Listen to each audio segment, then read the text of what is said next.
The ones I make personally are selling for $36,000. The one behind me on that stand, that's my father's last violin, and I'm keeping it. But on the market, that would be well over $100,000. My father, he was the best in the world. There was no doubt. There was no one that came close to his work. I knew he was the best, and I knew I would never live up to that reputation, but I had to.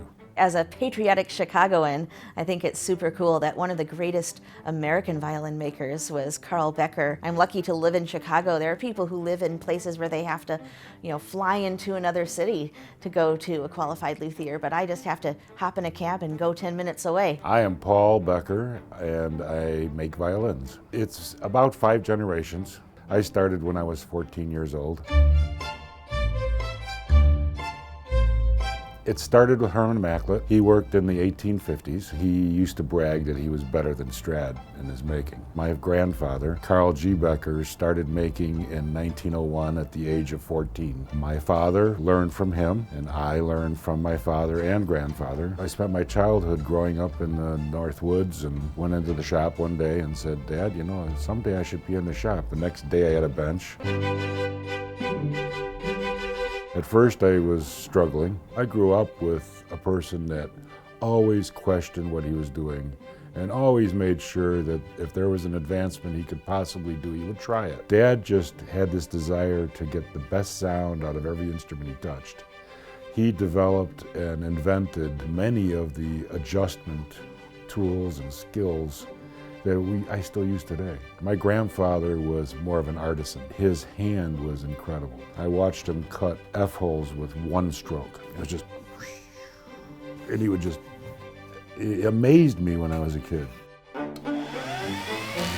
So I actually upped the game in dimension, and I love trying things, yet I love my grandfather the way he was an artisan. So I'm trying to do things as good as my father, because I'm not gonna beat him.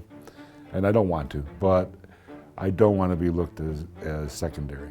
There's a piece of me in every instrument I make. I like to be intuitive as well as scientific, as well as being a chemist, as well as being an engineer. It's all combined into one.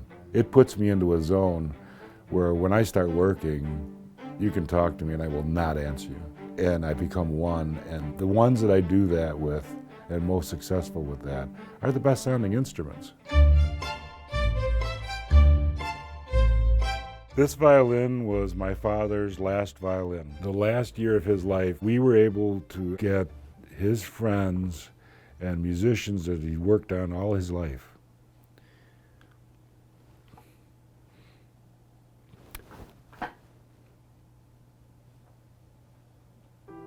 They came in one at a time and played this violin. And all I can say is, he taught me how to die.